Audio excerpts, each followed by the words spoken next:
जय श्री कृष्णा। राधे राधे। आप सभी को मेरी तरफ से दशहरा की बहुत बहुत शुभकामनाएं। दोस्तों, आज की वीडियो में आप सुनेंगे विजय दशमी अर्थात दशहरा की कथा और विजय दशमी के दिन पूजन की विधि क्या है और पूजन का शुभ मुहूर्त क्या है, ये जानकारी भी आपको दी जाएगी। तो वीडियो को अंत तक जरूर देखिए। सनातन धर्म में विजय दशमी अर्थात दशहरा एक बहुत ही महत्वपूर्ण त्योहार है। ये पर्व बुराई पर अच्छाई की जीत का प्रतीक है। इस दिन भगवान राम ने रावण का वध करके धर्म की स्थापना की थी और ये दशहरा की सबसे प्रसिद्ध कथा है जो कि रामायण से जुड़ी है। भगवान श्री राम ने रावण का वध करके सीता जी को कैद से मुक्त कराया था। दशहरा के दौरान देवी दुर्गा की पूजा की जाती है, जैसे कि नवरात्रि के 9 दिनों तक मां दुर्गा के विभिन्न स्वरूपों की पूजा अर्चना की जाती है और दशमी के दिन विजय दशमी मनाई जाती है। इस दिन शस्त्रों की पूजा की जाती है। पौराणिक कथा के अनुसार एक बार माता पार्वती ने भगवान शिव से विजय दशमी के फल के बारे में पूछा। तब भगवान शिव ने उत्तर दिया कि आश्विन मास के शुक्ल पक्ष की दशमी तिथि को सायंकाल में तारा उदय होने के समय विजय काल होता है, जिसमें कि सर्वार्थ सिद्धि योग बनता है। इस योग में सभी जातकों को सिद्धियां प्राप्त होती हैं और उनकी मनोकामनाएं पूरी हो जाती हैं। इसी दिन इसी काल में भगवान श्री राम ने लंकापति रावण को परास्त किया था और इसी काल में शमी वृक्ष ने अर्जुन के गांडीव धनुष को धारण किया था। भगवान शिव आगे कहते हैं कि दुर्योधन ने पांडवों को जुए में हराकर 12 साल का वनवास दिया था और 13वें साल में अज्ञातवास की शर्त रखी थी। 13वें साल में यदि उनका पता लग जाता है तो उन्हें 12 साल का वनवास फिर से भोगना पड़ता। इसी अज्ञातवास में अर्जुन ने अपने गांडीव धनुष को शमी के पेड़ पर छुपाया था और फिर स्वयं बृहन्ला के वेश में राजा विराट के पास सेवा दी थी। और वहीं जब गौ रक्षा के लिए विराट के पुत्र कुमार ने अर्जुन को अपने साथ लिया, तब अर्जुन ने शमी के पेड़ पर से अपना धनुष उठाकर शत्रुओं पर विजय प्राप्त की थी। विजय दशमी के दिन रामचंद्र जी ने लंका पर चढ़ाई करने के लिए प्रस्थान करते समय शमी के वृक्ष की पूजा की थी और रामचंद्र जी की विजय का उद्घोष भी हुआ। इसलिए दशहरा के दिन शाम के समय यानी कि संध्या काल में जब विजय काल का शुभ मुहूर्त आता है, उस समय शमी वृक्ष के पूजन का विशेष महत्व है। पौराणिक कथा के अनुसार रावण, जो कि लंका का राजा था, अत्यंत शक्तिशाली और ज्ञानी था, लेकिन उसका अहंकार उसके पतन का कारण बना। जब उसने माता सीता का अपहरण किया, तब भगवान श्री राम ने उन्हें बचाने के लिए अपनी सेना के साथ उससे युद्ध किया। भगवान राम के साथ हनुमान, लक्ष्मण और अन्य वानर सेना भी थी। सब ने मिलकर रावण के साथ युद्ध किया। हनुमान जी ने सीता जी को ढूंढने के लिए भी बहुत महत्वपूर्ण भूमिका निभाई और भगवान श्री राम के संदेश को लेकर सीता तक पहुँचे।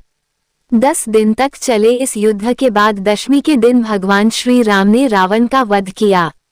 इस प्रकार सत्य और धर्म की जीत हुई और ये दिन बुराई पर अच्छाई की विजय का प्रतीक बना। इस दिन लोग व्रत करते हैं, पूजा अर्चना करते हैं और रावण का पुतला जलाते हैं, जो कि बुराई का प्रतीक है।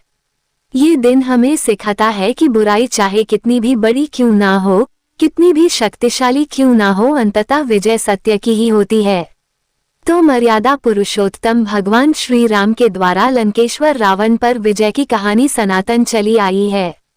इसी स्मृति में विजय दशमी का पावन पर्व मनाया जाता है और बहुत ही धूमधाम से मनाया जाता है। आदि ग्रंथ ऋग्वेद में कहा गया है, वो वार्य पुरुष उठ, विजय को प्राप्त कर, तेरी भुजाओं में बल है, तुझे कौन जीत सका है। आदि सूत्र इस बात को स्पष्ट करते हैं कि वह तोप या तलवार से प्राप्त की जाने वाली विजय नहीं थी। उसके मूल में सेवा धर्म प्रमुख था, सदाचार था, मानवीय गहन संवेदना थी, दया करुणा प्रेम सहानुभूति जैसे गुणों द्वारा प्राणी मात्र पर विजय प्राप्त करने की बात थी, जिन्हें प्रभु राम के जीवन में हम देखते भी हैं। राम के इसी आदर्श और गुणों का गायन संत तुलसीदास ने मानस ग्रंथ में किया है, जिसे रामलीला के रूप में विजय दशमी के पर्व पर मंचित किया जाता है। ऐसे अनेकों राष्ट्रीय पर्व हमारे इतिहास के महत्वपूर्ण अंग हैं, जो हमारी सांस्कृतिक विजय के प्रतीक बन जाते हैं। मानव जीवन में पर्वों और त्योहारों का महत्व यह है कि वे हमें अपने अतीत की समृद्धियों से जोड़ते हैं। भले वे रूढ़ परंपराओं के रूप में चले आ रहे हो, तो भी जनजीवन को उनसे प्रेरणा ही मिलती है। दीपावली, नवरात्र, रामनवमी, जन्माष्टमी, रक्षाबंधन और महावीर बुद्ध जैसे महापुरुषों की जो जयंतियां हैं, ऐसे पर्व युग युग के इतिहास के विभिन्न अध्यायों के रूप में हम देखते हैं। प्रत्येक पर्व मानव के जीवन के पथ को प्रकाशित करता है। पर्वों को मनाने का अर्थ ही यह है कि उस इतिहास का नए सिरे से स्मरण करके जीवन में प्रगति लाई जाए। पर्व का अर्थ है क्रमिक विकास, एक पर्वत के बाद दूसरे ऊंचे शिखर पर चढ़ना। पर्वों की उपयोगिता यह है कि वे राष्ट्र को उन्नति के शिखरों तक ले जाते हैं। राम की विजय दिखाकर रावण का पुतला फूंक देना मात्र पर्व नहीं है। इसी प्रकार से दीपावली की मिठाइयां और दीपक एक दिन के उत्सव के लिए नहीं है। उसमें राम की विजय उज्जवल आलोक बनकर हमारे अंतश को जगमगा देता है। उस प्रकाश में हम अपने जीवन का मूल्यांकन करते हैं और राष्ट्रकवि मैथिली शरण गुप्त कि इन प्रश्नों का उत्तर हमारा अंतःकरण स्वयं देने लगता है। हम कौन थे, क्या हो गए हैं और क्या होंगे अभी, और इसके उत्तर में ऋग्वेद के वे आदर्श मूर्त हो जाते हैं जिसके जीवन में प्रकाश ही प्रकाश है।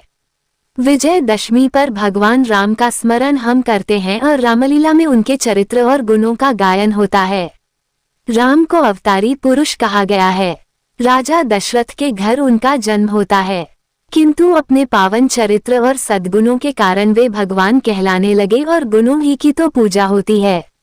गुणों के कारण ही देवताओं की पूजा हम करते हैं, राम और कृष्ण आदि को पूजते हैं, परंतु दशरथ और वसुदेव की पूजा कोई नहीं करता।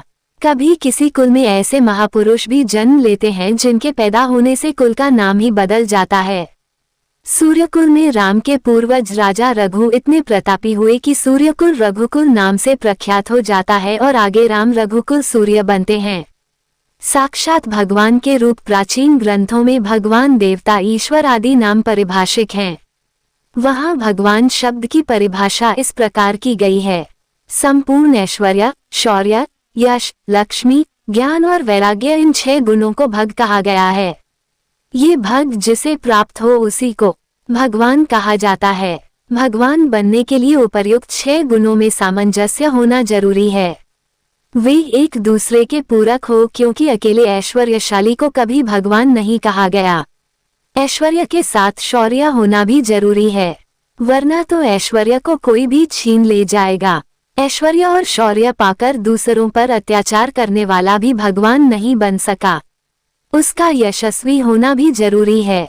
वह दूसरों को आश्रय देने वाला भी बने और अपने आश्रितों को सन्मार्ग दिखाने का ज्ञान भी रखता हो। लेकिन उक्त 5 गुणों के रहते हुए भी यदि त्याग भावना अर्थात वैराग्य नहीं तो भी भगवान कहलाने योग्य नहीं। अतः सर्वस्व त्याग करने की क्षमता भी होनी चाहिए। इन 6 गुणों का समुच्चय जिसके चरित्र में हुआ वे भगवान कहलाने लगे। विजयदशमी भगवान राम का उत्सव पर्व है, जहाँ राम के द्वारा पतित एक अहिल्या का उद्धार होता है। किंतु गाथा साहित्य में आकर राम का नाम और चरित्र लाखों करोड़ों के लिए पतित पावन बन जाता है। ऐसे पर्व त्योहारों को मनाने की सार्थकता तभी है जब उनके चरित्र और गुणों को हम अपने जीवन में उतारते हैं। विजयदशमी के दिन विजय मुहूर्त का बहुत महत्व होता है, और यह होता कब है? जब सूर्यास्त होता है और आसमान में कुछ तारे दिखने लगते हैं, तब यह अवधि विजय मुहूर्त कहलाती है। इस समय कोई भी पूजा या फिर कोई भी कार्य किया जाए तो उसका परिणाम अच्छा प्राप्त होता है। कहते हैं कि भगवान श्री राम ने दुष्ट रावण को हराने के लिए युद्ध का प्रारंभ इसी मुहूर्त में किया था। दशहरा का दिन साल के सबसे पवित्र दिनों में से एक दिन माना जाता है। ये 3 मुहूर्तों में से एक है। 3 मुहूर्त कौन कौन से होते हैं? देखिए, पहला मुहूर्त है चैत्र मास की शुक्ल पक्ष की प्रतिपदा तिथि, दूसरा है आश्विन मास के शुक्ल पक्ष की दशमी तिथि और तीसरा शुभ मुहूर्त है वैशाख मास के शुक्ल पक्ष की तृतीया तिथि अर्थात अक्षय तृतीया। तो ये 3 मुहूर्त हो गए और आधा मुहूर्त होता है कार्तिक मास के शुक्ल पक्ष की प्रतिपदा तिथि। यह अवधि किसी भी चीज की शुरुआत करने के लिए उत्तम मानी जाती है। हालांकि कुछ निश्चित मुहूर्त भी हैं जिसे आप किसी विशेष पूजा के लिए प्रयोग भी कर सकते हैं। अलग अलग वर्णों के लिए दशहरा का अलग अलग महत्व है। जैसे कि क्षत्रिय, योद्धा और सैनिक इस दिन अपने शस्त्रों की पूजा करते हैं। ये पूजा आयुध अर्थात शस्त्र पूजा के रूप में भी जानी जाती है। वे इस दिन शमी वृक्ष का भी पूजन करते हैं। पुरातन काल में राजशाही के क्षत्रियों के लिए यह पूजा मुख्य मानी जाती थी। ब्राह्मण इस दिन मां सरस्वती की पूजा करते हैं। वैश्य अपने वही खाते की आराधना करते हैं। कई जगहों पर होने वाली नवरात्रि रामलीला का समापन भी आज के दिन होता है। रावण, कुंभकर्ण और मेघनाद का पुतला जलाकर भगवान राम की जीत का जश्न मनाया जाता है। ऐसा विश्वास है कि मां भगवती जगदम्बा का अपराजिता स्तोत्र करना बड़ा ही पवित्र माना जाता है। और बंगाल में मां दुर्गा की पूजा का जो त्योहार होता है वह भव्य रूप में इसी दिन मनाया जाता है। दुर्गा विसर्जन का दिन होता है। यह विजयदशमी अर्थात दशहरा से जुड़ी हुई एक दूसरी कथा भी है। माना जाता है कि इसी दिन मां दुर्गा ने चंडी रूप धारण करके महिषासुर नामक असुर का भी वध किया था। महिषासुर और उसकी सेना के द्वारा देवताओं को परेशान किए जाने की वजह से मां दुर्गा ने लगातार 9 दिनों तक महिषासुर और उसकी सेना से युद्ध किया था और 10वें दिन महिषासुर का अंत करने में सफलता प्राप्त हुई थी। इसलिए भी शारदीय नवरात्रि के बाद दशहरा मनाने की परंपरा है। इसी दिन मां दुर्गा की मूर्ति का विसर्जन भी किया जाता है और दशहरा के दिन शस्त्रों का पूजन भी किया जाता है। अस्त्र शस्त्र जो होते हैं उनका पूजन भी किया जाता है। अब जैसे हर किसी के पास तो अस्त्र शस्त्र नहीं होता है, फिर पूजा किस चीज की करें? देखिए, आपके पास जो भी है, जिसे भी आप हथियार के स्वरूप में प्रयोग करते हैं, जैसे कि अगर आपके घर में एक लाठी या डंडा भी है आप उसकी पूजा भी कर सकते हैं। अगर आपके घर में चाकू है आप उसकी पूजा भी कर सकते हैं। ठीक है। और इसके अलावा हमारे पास जो धार्मिक ग्रंथ होते हैं जिनकी हम पूजा करते हैं, पढ़ते हैं, जिनको जैसे कि रामचरितमानस है या फिर भगवत गीता है, दुर्गा सप्तशती का ग्रंथ है, तो आप इनकी पूजा भी कर सकते हैं। अगर आप छात्र हैं तो आपके लिए तो अस्त्र शस्त्र आपकी पुस्तकें ही हैं जिनको आप पढ़ते हैं, तो आप अपनी किताबों की, अपनी बुक्स की पूजा कर सकते हैं। ठीक है। देखिए, शस्त्र का मतलब होता है हथियार। हमारे जीवन में हमारे जीवन को आगे बढ़ाने के लिए, उसे सफल बनाने के लिए हम जिस भी चीज का प्रयोग कर रहे हैं, चाहे वह हमारी किताबें हो, चाहे हमारे धार्मिक ग्रंथ हो, या फिर जो लोग अस्त्र शस्त्रों का प्रयोग करते हैं वो अस्त्र शस्त्रों की पूजा कर सकते हैं। ठीक है। तो आप अपने जीवन में किस चीज को अपना हथियार मानते हैं, उसकी पूजा आपको इस शुभ मुहूर्त में करना है। देखिए, ब्रह्म मुहूर्त है सबसे पहले तो सुबह 4:53 से सुबह 5:41 तक। इस समय में आप स्नान, पूजा इत्यादि सभी कार्य कर सकते हैं। अगला मुहूर्त है प्रातः संध्या, जो कि सुबह 5:17 से सुबह 6:29 तक रहेगा। अगला मुहूर्त है अभिजीत मुहूर्त, जो कि दोपहर 12:04 से दोपहर 12:51 तक है। अगला मुहूर्त है विजय मुहूर्त, जो दोपहर 2:27 से दोपहर 3:15 तक है। एक और मुहूर्त है गोधूली मुहूर्त, जो कि शाम को 6:26 से शाम को 6:50 तक है। तो ये सभी मुहूर्त पूजा के लिए या फिर कोई भी नया कार्य प्रारंभ करना चाहते हैं तो उसके लिए भी सर्वाधिक श्रेष्ठ है। तो इस समय में पूजा आराधना आप कर सकते हैं। बात करें दशहरा की पूजा विधि के बारे में, तो देखिए, दशहरा के दिन आपको प्रातः काल जल्दी उठना है। उठकर नित्य कर्मों से निवृत्त हो जाइए, स्नान कर लीजिए, साफ स्वच्छ वस्त्र धारण कर लीजिए। इसके बाद भगवान सूर्यदेव को जल दीजिए। इसके बाद अपने घर के मंदिर में विधि विधान से जो भी देवी देवता विराजित हैं उनकी पूजा कीजिए। भगवान श्री राम की पूजा आज विशेष होती है, तो घर में अगर राम दरबार की कोई फोटो है, चित्र है या फिर मूर्ति है तो आप उनकी पूजा कर सकते हैं। नहीं तो रामचरितमानस सबके पास होती है। घर के मंदिर में रामचरितमानस को स्थापित करके धूप दीप अर्पित करके पंचोपचार विधि से ग्रंथ की ही पूजा कर लीजिए। भगवान श्री राम की पूजा हो जाएगी। ग्रंथ के पूजन करने मात्र से ही दशहरा के दिन भगवान श्री राम की पूजा और हनुमान जी की पूजा करना बेहद शुभ माना जाता है। माँ दुर्गा के 9 स्वरूपों की पूजा अर्चना करने से व्यक्ति के जीवन में कभी दरिद्रता नहीं आती। दशहरे के दिन घर में कीर्तन, करने से घर में सदैव भक्ति भाव का वातावरण बना रहता है। दशहरे के दिन गरीबों को खाना देना, कपड़े दान करना या फिर उनकी जरूरत की जो भी चीजें होती हैं उनका दान करना अत्यंत श्रेष्ठ माना जाता है। और जैसे हम अक्षय तृतीया पर कोई पुण्य कर्म करते हैं और कभी क्षय नहीं होता, उसी प्रकार से दशहरा के दिन हम जो भी कर्म करते हैं उसका भी कभी नाश नहीं होता। इसलिए आज के दिन अच्छा कर्म कीजिए, शुभ कर्म कीजिए जिससे कि आपको शुभ फलों की प्राप्ति हो। बड़े बुजुर्गों का आशीर्वाद लीजिए। घर में लड़ाई झगड़ा ना हो इस बात का ध्यान रखिए। वाद विवाद ना हो इस बात का ध्यान रखिए। मांस मंदिरा का सेवन भूल से भी मत कीजिए। शमी के वृक्ष का अपराजिता के पौधे का पूजन करना चाहिए और अगर संभव हो तो अपराजिता स्तोत्र का पाठ करना चाहिए। और दशहरा के दिन नीलकंठ पक्षी का दर्शन करना अत्यंत ही श्रेष्ठ माना जाता है।